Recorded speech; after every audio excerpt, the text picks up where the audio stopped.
That's a full mouth of babies right there, actually. They've had this meal before. Oh no, run! If you got nowhere to hide, you can eat. Dean and I are scared. Hey everybody, Cory from Aquariumcoop. Today, I gotta get some fish ready because I got some coming later this week. So, kind of showing you my routine. I know that I'm getting fish probably tomorrow and maybe the next day, depending on shipping. And so, what do I do to kind of get some of the tanks ready? You gotta move some fish and that kind of stuff. So, stay tuned. So first thing first I'm gonna do in the fish room normally is dose some easy green. And I've been dosing it Friday, but I'm not getting the growth I want, which usually is a sign that I'm not dosing enough. And one of the examples would be right here in this tank. You see how we have a bunch of yellow leaves? Not enough waste. So even though I have an auto feeder, there's only a little bit of shrimp, and I've got some blue tape on it to turn off most of the food. And so really I need to get more food in there, so I'm gonna dose some extra easy green. And so that's the first thing I'm gonna do, knowing that I'm about to move some fish around. And if I do any meds, I won't be wanting to dose any fertilizer. So I want to give the plants a head start. Now, there's no new stuff going into this tank, but being that I've got, the easy green out, there we go. Dose an extra 4 squirts in there. You can do testing, you can do that kind of stuff, but visually this tank's really telling me. Now, more fish, same feeder, put in a little bit more food, and not nearly as many plants. So that leaf coming out right there, the cough foliate, that's kind of a new color that's supposed to be that way. And same for the little cough foliate there. Now this is a giant Malaysian trumpet snail right here, but I'm still gonna put a little bit extra in there because I don't really have much algae or anything, and I wanna keep things kind of consistent. Sick fish still. So in here, we could do some root tabs and help out. And most of the algae's gone from the flagfish, but it's still not getting the growth I want. So again, I'm gonna hit it with more. And then same for this. We're actually getting a little bit, well, the green algae is a bit much, but I have no alligators in here besides shrimp. I need to catch these fish out. So there's 18 reservoir heads. So I'm gonna put them with the turtles and get ready for some fish coming in. The tiger lotus that we planted a little while ago, doing great. You can see right here. And that just came in as a little guy from the website, and it's got some lily pads right on the top, or almost. You can see it's almost reaching the top. That one kind of just reached the top. And so all of the plants that are in this tank will eat root fertilizer. So I could do root tabs, but we already did that last week. And so I'm gonna put in some more water column fertilizer because most plants will use roots and like normal fertilizer in the water column. So give it a little bit of double dose, especially knowing that if the fish come in and they're not doing so hot, I gotta hit them with meds. And they're gonna be live bears, so I could have to use salt, I might use antibiotics, I might use Paracleanse. Also, I know one of the things I'm gonna do in this tank, when I catch the fish out, I'm going to try and treat for planaria. There's a billion planaria in here, and I'm not so sad about that because I've got a product I'm gonna try to see if it actually kills planaria. If it does, we'll bring it on. If it doesn't, you guys will never hear about it again. So I don't even mention it because a lot of times we'll create sales and people go, hey, that didn't work. And I go, yeah, I haven't tested it either. So that's where we're at with that. All right, let me zoom back down, let me finish. If I don't finish each task in my fish room with like the easy green or something like that, I won't, I'll forget.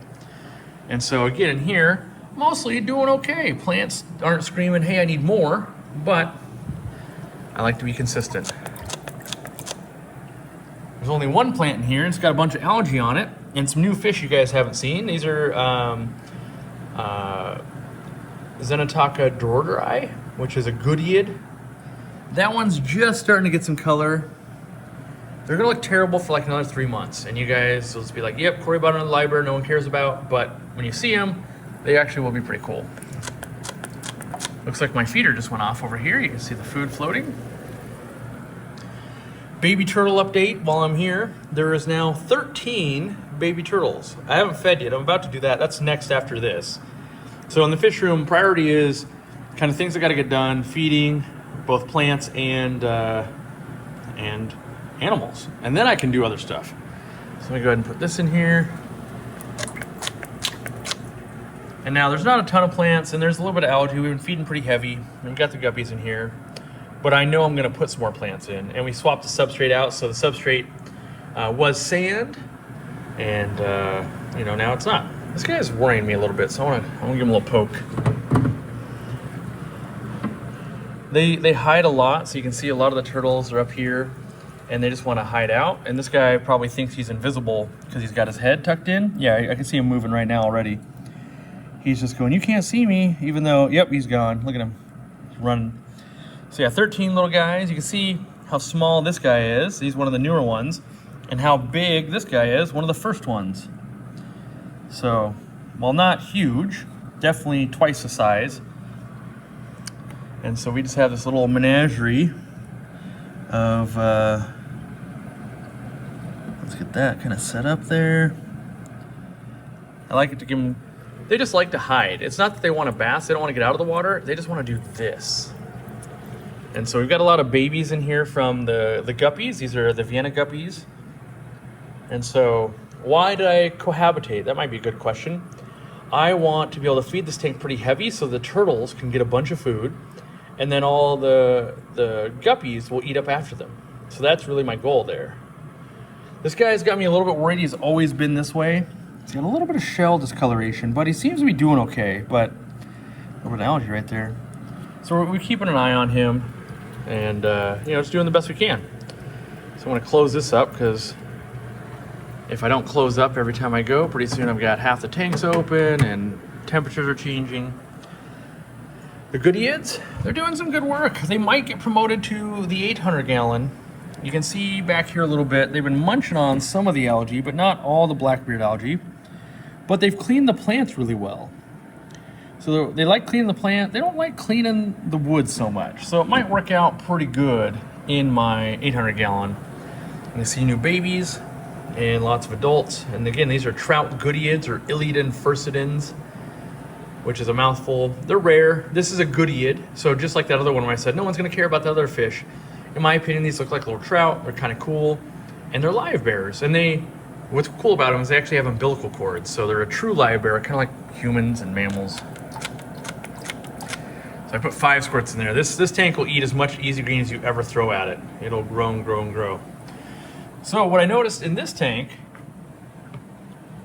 ever since I went to China and I've come back, there's not like a single tiger shrimp. I went from, in previous videos, you guys see hundreds and hundreds and hundreds in here, to none. The only real difference was these celestial pearl danios. So maybe they were just on the hunt the whole time and I had missed it. I don't know. We did replant the crypts kind of just in the substrate. They're not really thriving any more than they were.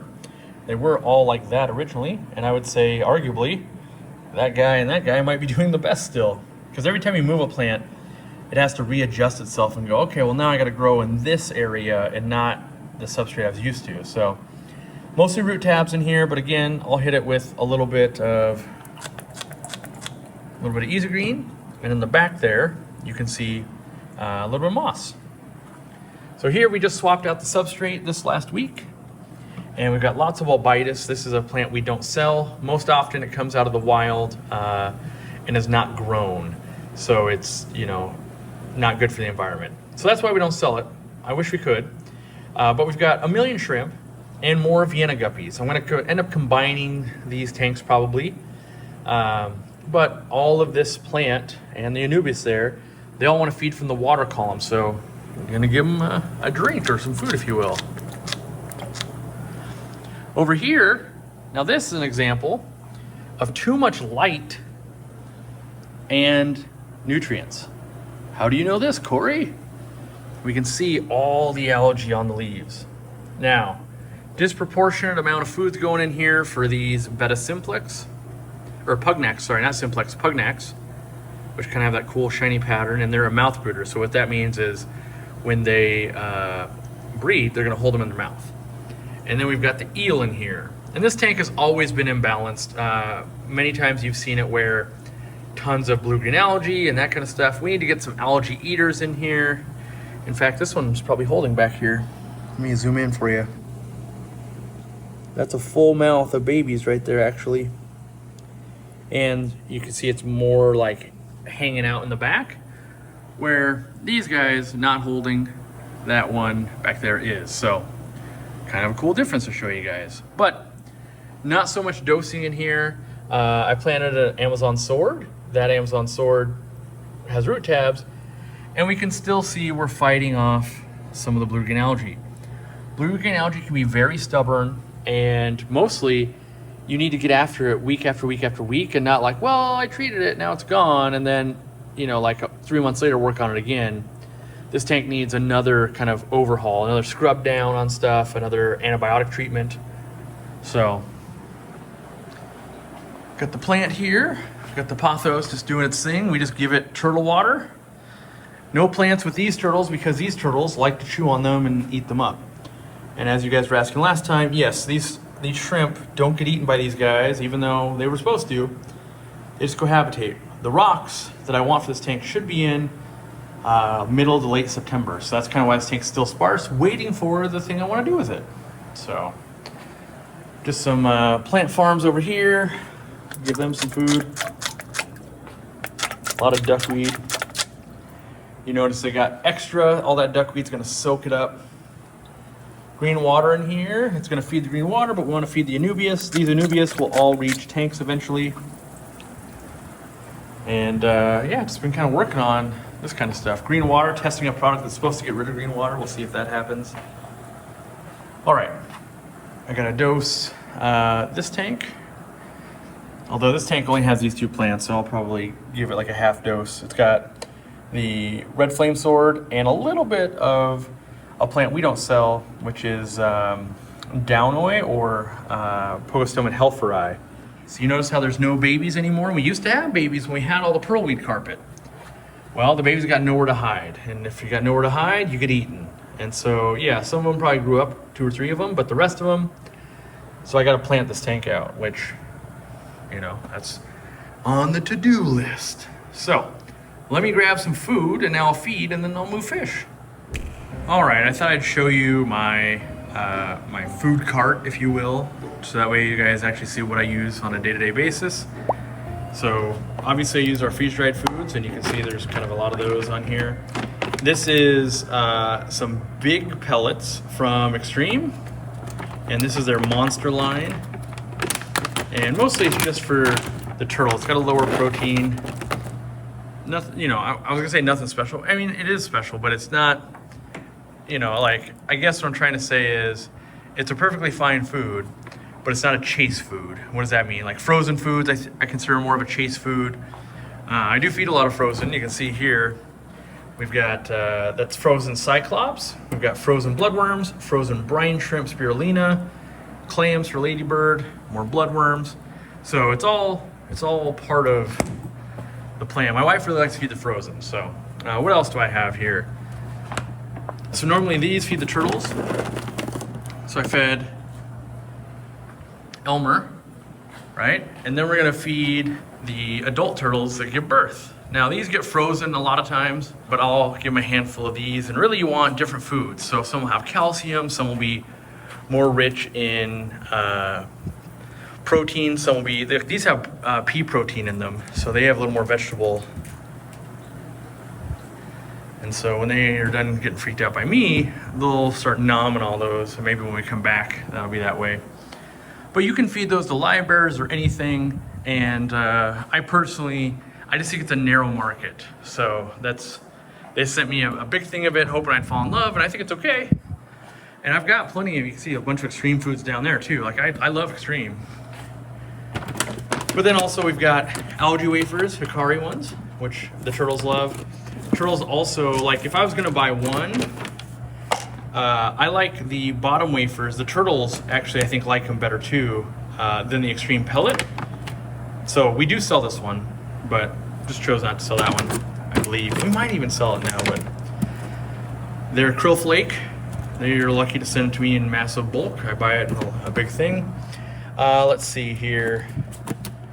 This is their beef heart flake that I'm trying out, or I have tried out.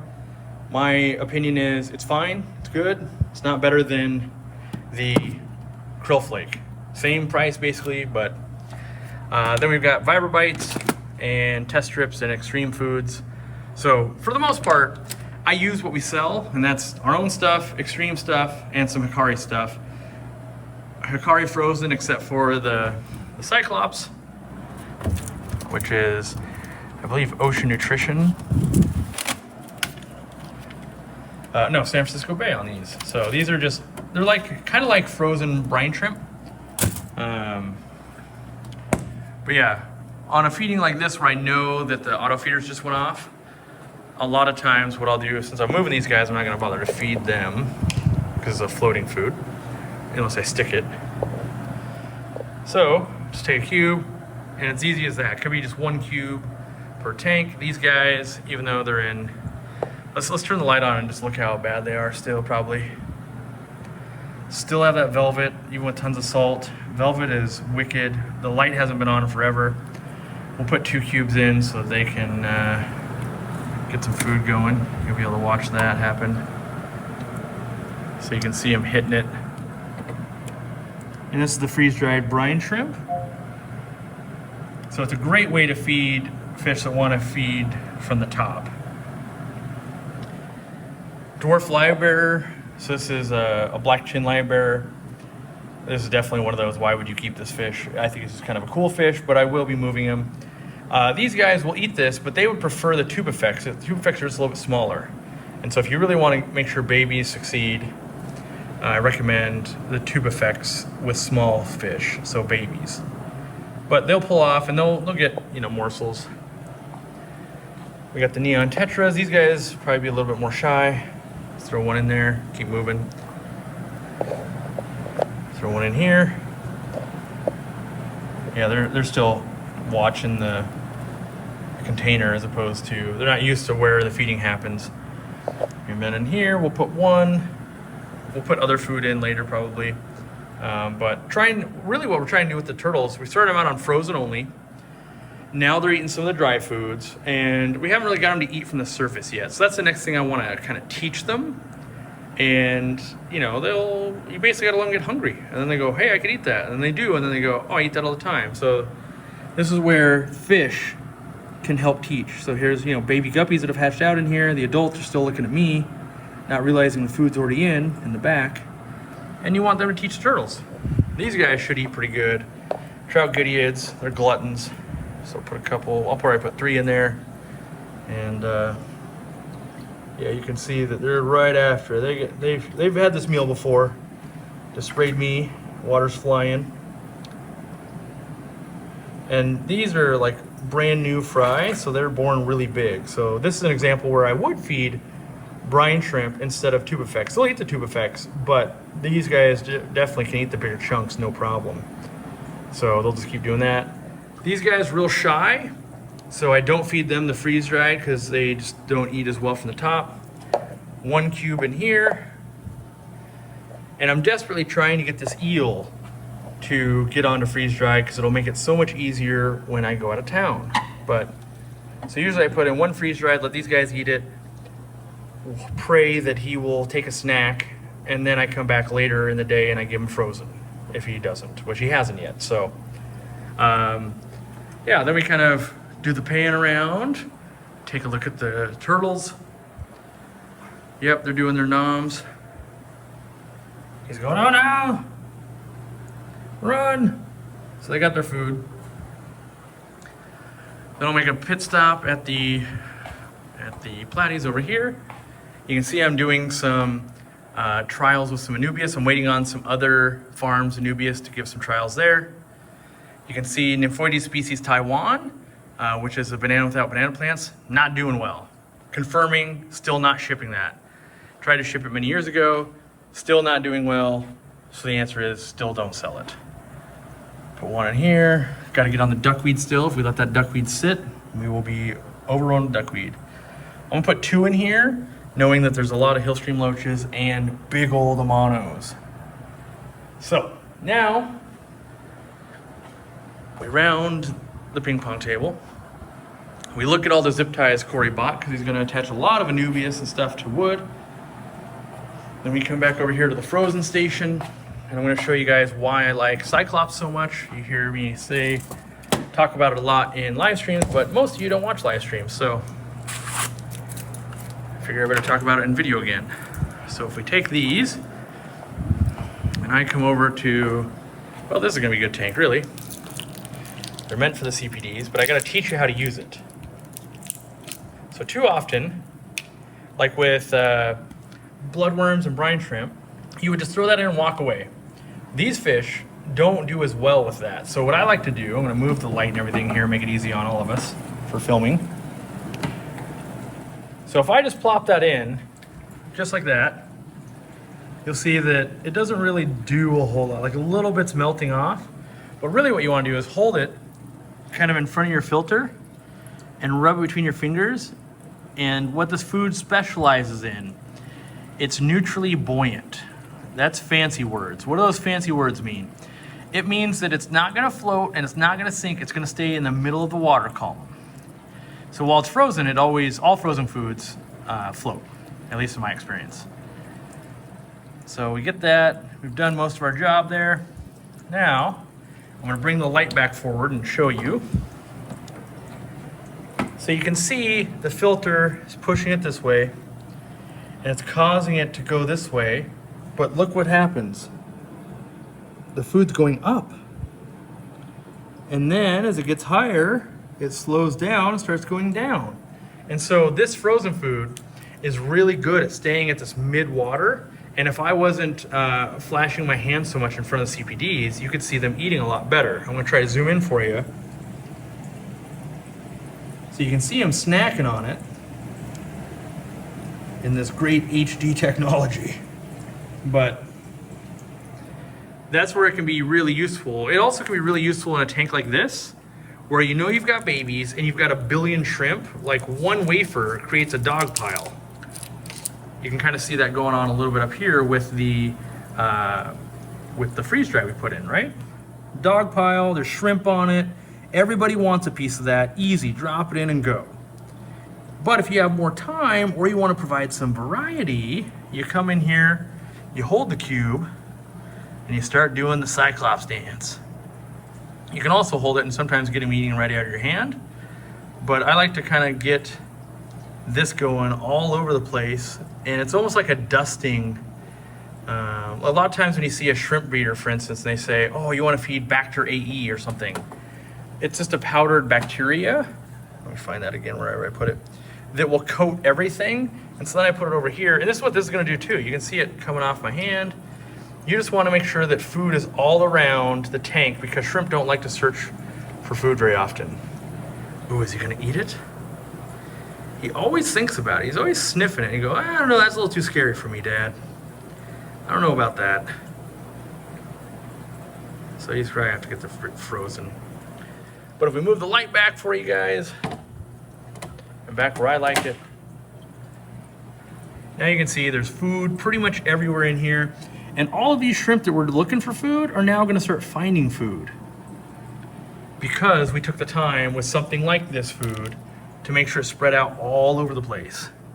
There's still, there's still a bunch of shrimp and fish on the freeze dried, so that's working out good too. But especially if you have lots of small fry, frozen baby brine, frozen Cyclops, live brine. So live brine's the best. Let's be honest there. There's no doubt about that. But I don't always have the time. You can see, look, two shrimp fighting over the brine shrimp. And then you can see there all the shrimp on the brine shrimp. So this might be another example of like these longfin neon tetras. They're not a fish that wants to fight for food. And so, same with these Corydoras. They're not gonna come up unless they're really brazen. The light's a little too bright for me to do that. So I can grab something like this and just hold it in here. And I sell, Cyclops at my store, but if you guys have a local store, go find San Francisco Bay Cyclops and add it to your, if it makes sense for your fish, your type of fish, add it to your repertoire. I don't feed it all the time because it's only a single ingredient. And I like to mix it up. So most of my tanks get at least 2 different foods every day. And so just because I'm doing this today doesn't mean I'll feed Cyclops to it tomorrow. In fact, I was out of Cyclops for like 2 months because I just was in China, and every time my wife picked up food, she doesn't feed Cyclops. She doesn't like to put her hands in the tank, so she'll use tongs to feed. And so she didn't know about it. So she just feeds frozen bloodworms and frozen brine shrimp and clams. So this is another good tank. Now, there's so many fish in here, we probably don't have to split it up. So this is an example where I can just take the cube, dump it in, and you'll see they're still nomming on the freeze-dried to the right and right in front, but they're gonna start feeding on the frozen as well. And this is a good example. Most times whenever you switch any food, they'll prefer the food they had before. It takes some time to go, wait, there's tacos over here? I like tacos. I was busy eating pizza. And so, you know, a lot of times people go, well, I like the other food better. It's like they just know that better. But you can see how it's spreading out decent and the fish are going for it. So that's kind of, you know, and again, I could do that here. I could feed these guys even a little bit more. Let's double check. Yep, they've polished off all of the freeze-dried. So we come back over here. This guy is still probably a scaredy cat. And because I've added fish, even though they've eaten already, they're gonna wanna eat some of the bloodworms. So I just put that in right there. I'll put 2 in to make sure he gets some food. And in my opinion, Cory does have the best bloodworms. If you're buying another brand, you're getting second tier bloodworms in my opinion, because they own the rights to all the good ones. So if we step back, a lot of times we get to see this eel. So this is a ellipsifer eel from Lake Tanganyika. He doesn't get much more round. He gets about 3 feet long though. And so he's got kind of a cool pattern, and he's docile. That's another cool thing about him. So he's, you know, you see the bloodworms now, they're thawing, they're starting to fall. And he usually grabs a big chunk and runs back to the cave. One of the things I want to do is make him a cooler looking cave. So I'm going to do rocks and hide the cave that he's got. But, you know, they're real reclusive. You know, a lot of times people forget to think about what would this fish be doing in the wild, and it would be living in rocks and only dart out and grab some food and dart back in. So right now he feels really exposed and out in the open, and he could be attacked, and he's not an aggressive fish, so they don't like that. They also don't like, I've got this one turned down a little bit in terms of light. They don't like bright light. They're used to being deeper in the water. So you can see his nose kind of has these little whiskery things on him, his little snout. That's for feeling around in the rocks looking for, you know, little morsels, aka little bloodworms. He can smell it, he knows it's in there, but until it finishes dropping down, sometimes he'll go up for it. But really neat fish, will jump out in a heartbeat. They definitely need a tight fitting lid. You can see he's finding some morsels back there. That betta pugnix would love to have the other side of that cave. So I gotta make more caves in here just so all the fish are happier. On my way back, I had the bloodworms. I just had to show you guys. This turtle learned to eat floating food. My wife will be stoked. And it's good to see that. It's good to go, hey, at least one has learned another mode. Maybe this guy will come up and go, what are you doing?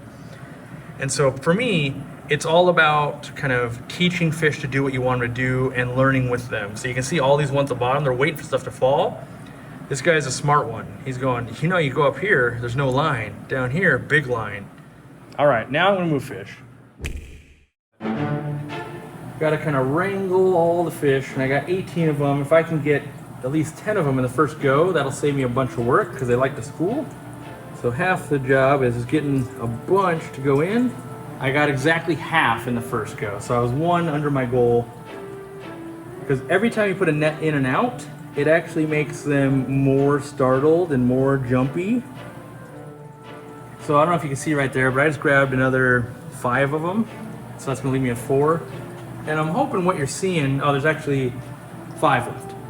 What you're seeing is, this is a planted tank with decor and everything, and I'm getting the fish out without ruining like these lily pads and that kind of stuff. And so there's a video I have on how to catch fish, and we have our employees watch it. Other stores are using it to teach their employees. You basically want them to be scared of your hand and not scared of the net. Big scary hand. So there's actually 4 left. I'm always worse when I'm showing and trying to talk and think about what to teach instead of just focusing on exactly what way are the animals moving. The key is don't chase with the net. That's the worst thing you can do, is make them terrified of the net. Slow motions, just letting them, you know, kind of, oh, I'm safe, I'm in a net. And then I kind of do a shadow dance with my hand in front of the net.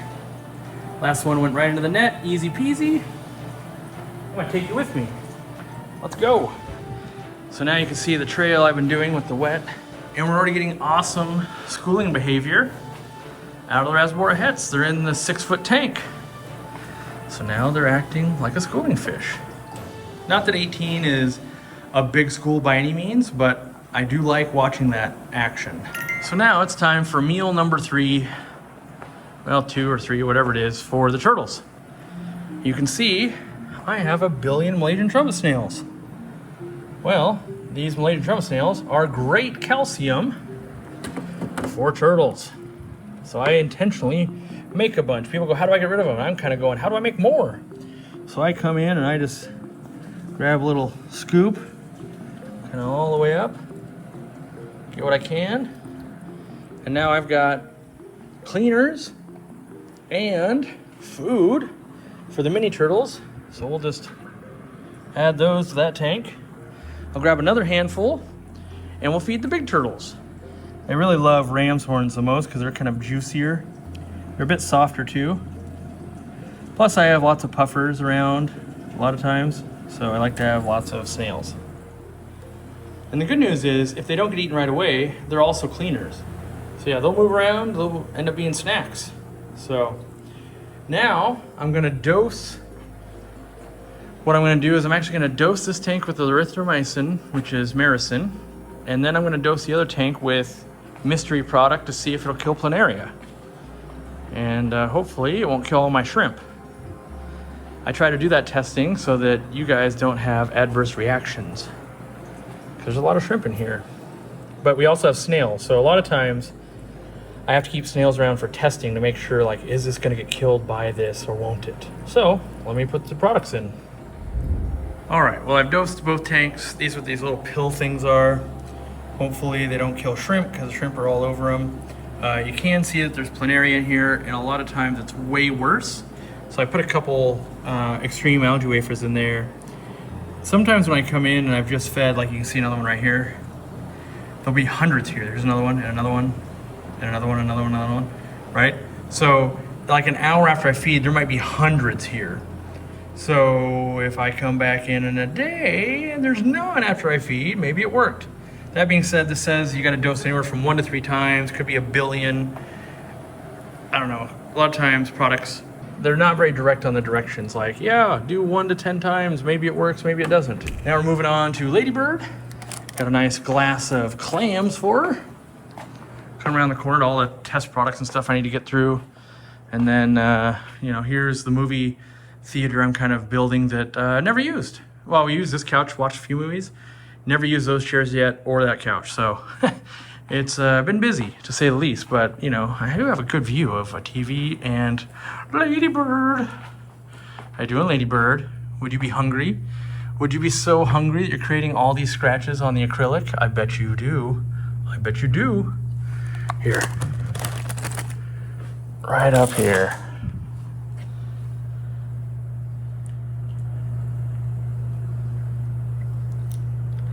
You can see the little baby hillstream loaches creeping in.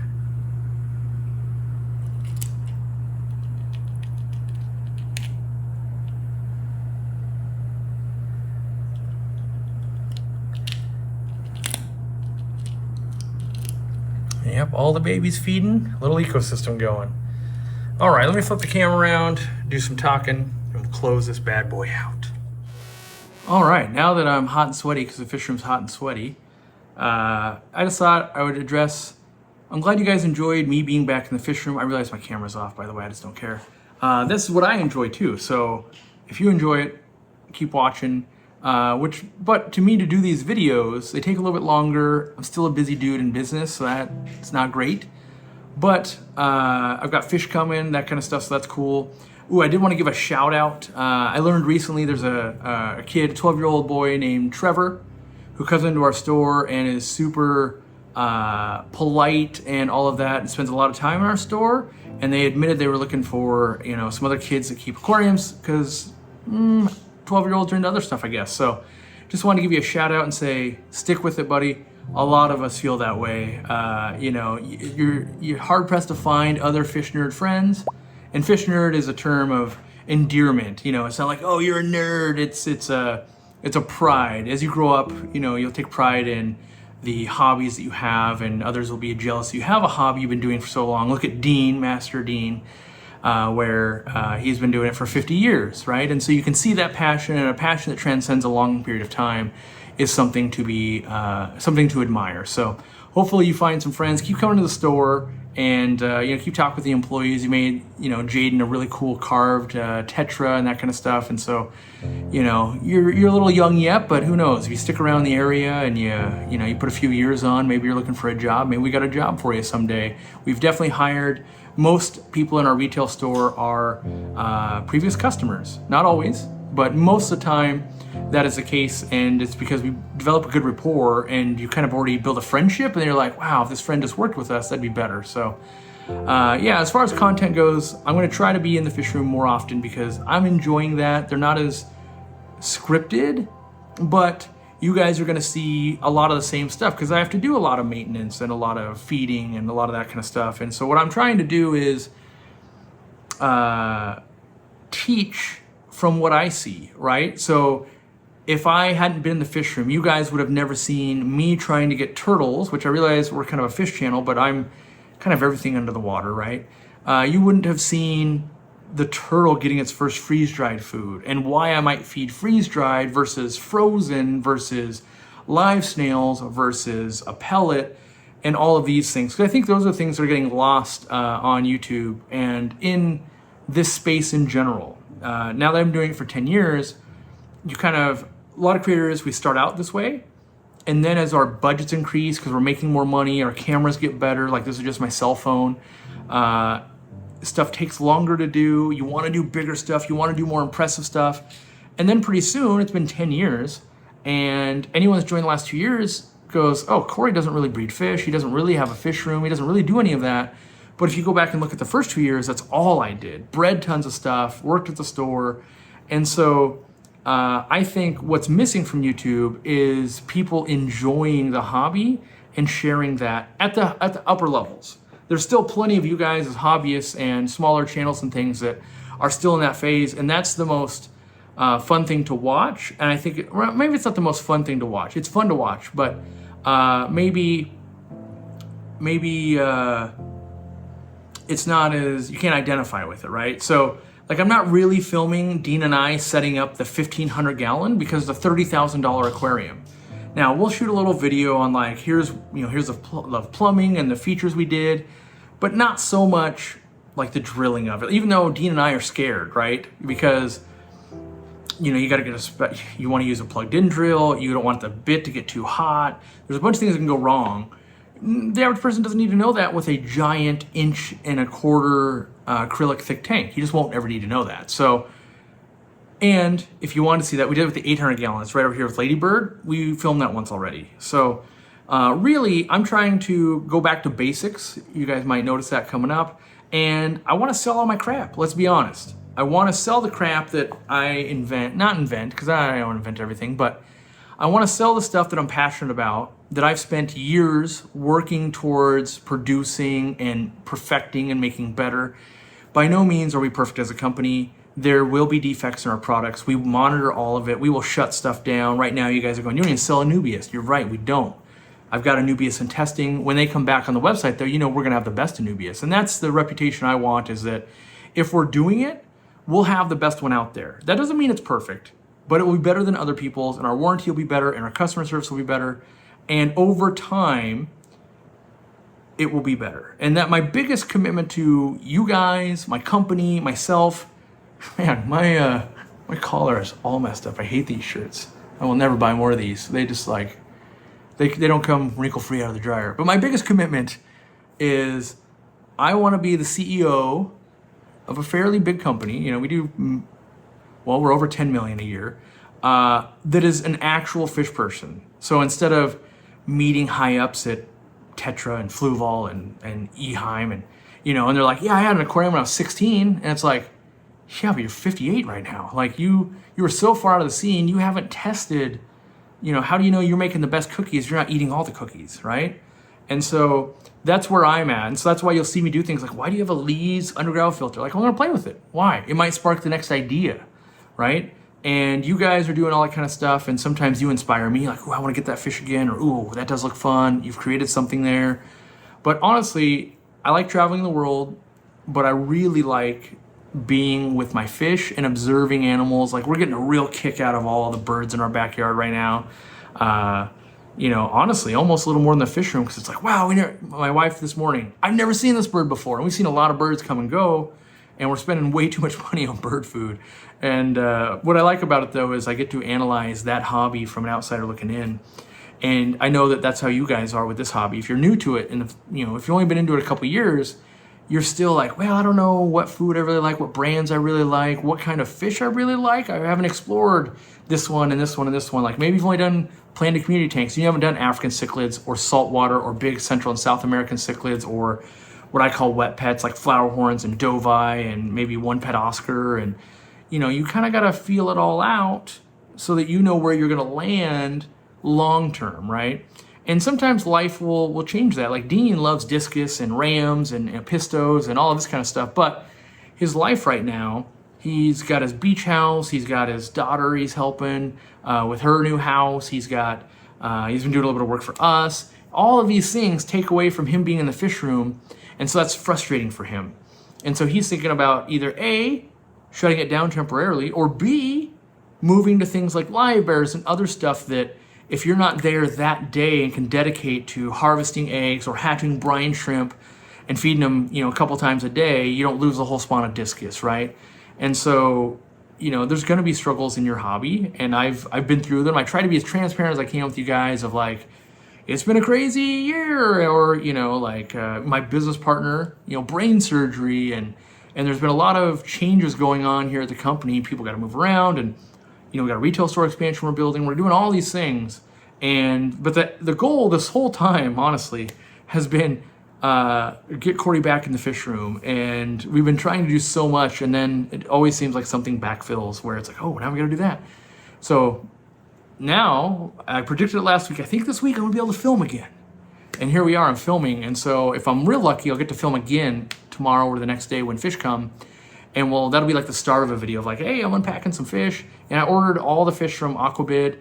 I do look at like Dan's Fish and other places, and I just have such eclectic tastes that a lot of times the fish aren't for sale. If you're looking for something fairly, normal, obviously I recommend Aquahuna. We buy a lot of our fish from them for the retail store. And if you use the code Aquariumcoop, AQUARIUMCOOP, you get 5% off, and we get a cut. So do know that I'm getting paid, and that it is in my best interest to tell you that. That being said, it's also my best interest because we buy it from the store already. So I've been working with them since before I owned a store. I've been working with Aquahuna back when they were called other things, and it's been about 15 years now. So I know the quality, I know, they'll make it right, I know these things, they've got cheaper shipping. That being said, I don't know Dan's Fish very well, but the few times I've had interaction, I thought he was a stand-up guy, and it seems like he's a stand-up guy from outside looking in. And Aquabid, I like buying from other hobbyists. There's the forum, which we have, forum.aquariumcoop.com, and you can, after 50 posts, you can kind of buy, sell, and trade fish. But again, my taste, I look on there and I go, ooh, cool, but not what I want.